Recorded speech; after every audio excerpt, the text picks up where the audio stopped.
s'achemine-t-on vers un enlisement de la crise au port autonome de Douala. Une réunion convoquée ce mercredi relance le conflit sur les activités de scanning.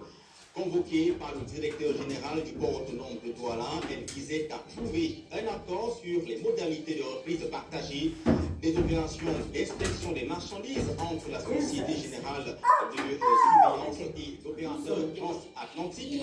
Cependant, la SGS a opposé un refus catégorique sur l'examen de l'hypothèse d'une collaboration entre les deux structures, demandant l'application pure et simple des instructions du Premier ministre. Dans l'actualité aussi, le gouvernement camerounais a rétabli le recrutement des doctorants après 3 ans de suspension, mais en imposant des quotas.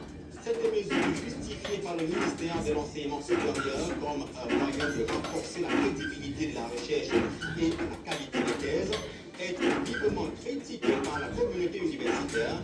Elle est perçue comme une restriction du droit à l'éducation et une source de frustration. Voilà pour le sommaire. Bonsoir à tous et bienvenue au journal d'Equinox Télévision.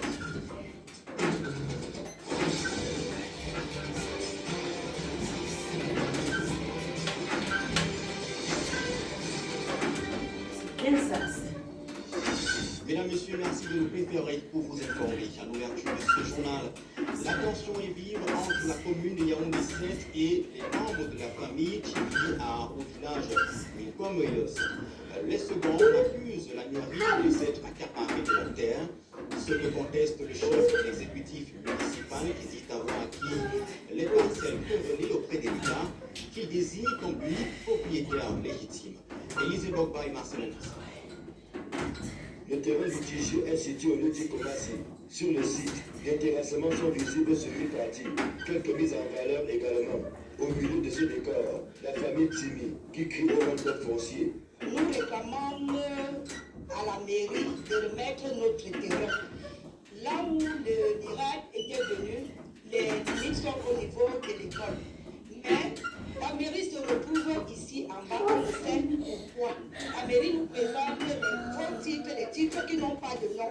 Un titre avec signature qui dit l'État du Cameroun, nous on ne comprend pas. Quand l'État veut exploiter un terrain d'un autochtone, l'État appelle quand même l'autochtone pour lui dire ce qu'il doit mettre sur place pour aménager l'espace. Cette famille dit avoir entrepris les démarches nécessaires en vue de l'obtention du titre foncier avant d'être stoppé net dans son élan, sous marqué l'instauration d'un cadre de concertation constructive proposé par le ministre de l'Économie dans une correspondance adressée au préfet de Fundi le 14 octobre 2024. Le sous-préfet est descendu sur le terrain avec le chef. Après avoir fait cette descente, les dossiers sont allés. Non, ne touche pas les cheveux de papa. Quand on a eu les moyens pour le faire dernièrement, en septembre, C'est quoi? on arrive maintenant à la sous-préfecture. Qu'est-ce que le sous-préfet a dans les documents? On trouve qu'on a les amis que notre terrain ne peut pas être titré. Approché, le chef de l'exécutif municipal rejette en bloc ces accusations qui, selon lui, ne reposent sur aucune base légale. Nous avons sollicité un prélèvement, une dotation sur le titre foncier de l'État qui nous a été attribué régulièrement. S'il y a une famille qui revendique quelque chose, elle devrait se retourner vers l'État qui a le titre foncier maire et qui nous a donné le terrain en tant qu'institution. Selon Augustin Tanga, la famille Timi fait preuve d'acharnement et de mauvaise foi en s'attaquant à un adversaire qui n'avait pas un. C'est de la distraction, de la persécution, de les trouver des jouissances et des menaces de mort. Je suis réservé le droit aujourd'hui de traîner ces gens-là devant les tribunaux et de faire justice. Alors que le maire se veut menaçant, la famille Timi promet également de ne pas lâcher prise. Non. C'est donc une affaire à suivre.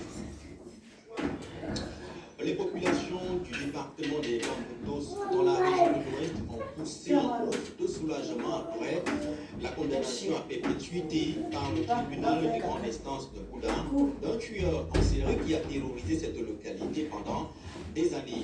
Son dernier forfait remonte à décembre 2024 où il avait kidnappé, violé et puis tué le fillette à Galim. Le reportage de Raphaël Tcheko, Robert Kenyé et le Clé Sakiam. Après un an de procès, l'épilogue sur l'affaire du tueur en série des enfants qui a tenu l'opinion publique en haleine vient enfin de connaître son dénouement au tribunal de première instance de Bouda, dans la région de l'Ouest Cameroun. Alain Diwa, puisqu'il s'agit de lui, a été condamné à perpétuité après avoir avoué être l'auteur de plusieurs meurtres d'enfants dissimulés dans la broussaille rocheuse, devenue par la force des choses le caveau de ses victimes. Cette couche vulnérable était une proie facile pour lui. Alain Diwa a été stoppé dans son entreprise criminelle après le viol et le meurtre de la petite Nafissatou, âgée de 8 ans, dont son séjour sous terre a été abrégé en décembre 2024 en Galib, scrutant le ciel pour le repos éternel de l'âme de sa fillette. Le père accueille ce verdict avec satisfaction, même comme ça ne ramènera pas en vie Nafissatou. Et je suis un peu à l'aise, même comme mon enfant ne peut jamais rentrer. Là, je dis merci à la justice camerounaise. J'espère que la justice camerounaise doit mettre le faire garder comme certains enfants ne peuvent pas aussi, le gars ne peut pas sortir, prendre encore, tuer encore les enfants comme il a tué la passée. L'incarcération de ce jeune homme animé par l'esprit diabolique est un ouf de soulagement pour les populations de Bouda, qui espèrent que cette fois, il ne sera pas libre comme il y a quelque temps, où il avait fait la prison, toujours pour meurtre sur mineur. Mais l'on ne sait pas quelle alchimie il s'est retrouvé libre de ses mouvements pour reprendre son sport favori. C'est une tragédie qui remonte à plus d'1 an, mais pas toujours élucidée. À l'ouest du pays, un gamin de 11 ans avait été mortellement atteint par balle au poste de contrôle de Sanchou. Certains d'entre vous s'en souviennent. Le petit Ismaël Wimacha était à bord du véhicule de son oncle qui se rendait à Tchang lorsque le coup de feu a été tiré. Depuis lors, l'affaire est portée devant le tribunal de Bafoussam. La famille ne cesse de réclamer justice. Robert Kenyé, Vivien Tofik. Cette femme est au bord de la dépression. À l'évocation du Moulan Kibatia. Si tu as fini, tu viens. Une émotion.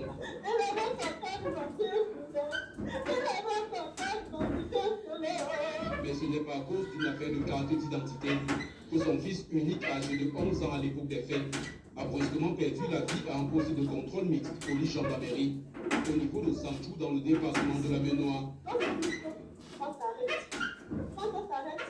Mon frère, qui était le chauffeur, était cadet. Le gendarme est venu, il a demandé, vous savez, il a rencontré, demandé les papiers. Mon frère devait partir de l'autre.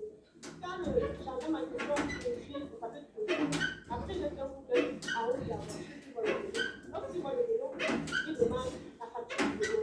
Mon frère dit, ouais, papa, le vélo en question, c'est le vélo de l'enfant qui est là. Parce que mon frère me dit, vous pouvez le voir avec le vélo de l'enfant qui est là.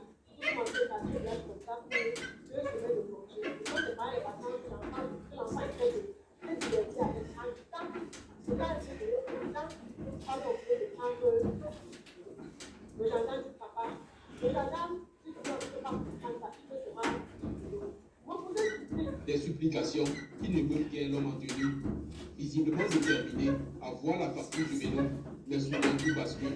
Tout s'arrête pour ce gamin qui s'impatientait de profiter de la chaleur des retrouvailles familiales.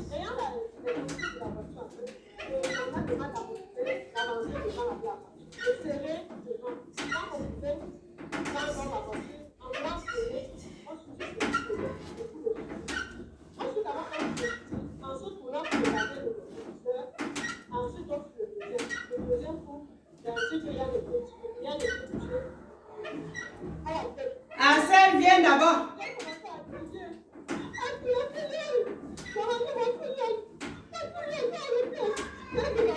Après des enquêtes préliminaires, viens d'abord, viens, je t'ai dit. Interpellé, il a été présenté une nouvelle fois devant les juges du tribunal militaire de Bafoussam ce mercredi 4 février 2026. À l'origine, les personnes avaient été retenues à l'enquête préliminaire par la gendarmerie pénitentiaire volontaire. Et les débats ont été ouverts ce jour. Et le conseil de gendarme a demandé à le renvoi. La feuille de remise au 4 mars.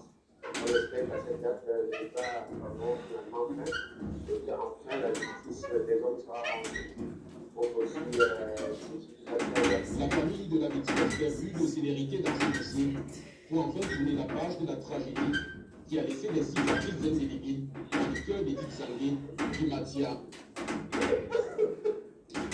Au nord-ouest du pays, la tension est appaisée à la House of Chiefs. Après plusieurs semaines de blocage, l'ancien président de cette institution, Fon Yakoum Keva, a finalement remis les clés de son bureau et de son véhicule.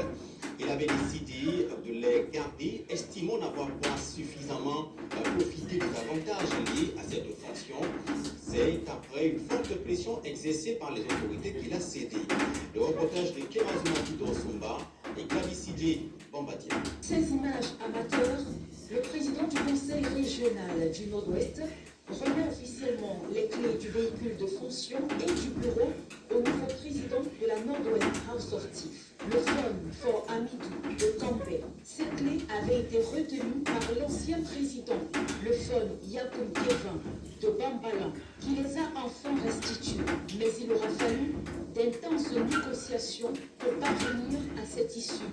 En effet, le Fon Yakoum Kevin avait été enlevé par des séparatistes et retenu en captivité pendant 18 mois. Après sa libération et l'élection d'un nouveau président à la tête de la Nord-Ouest House of Chiefs,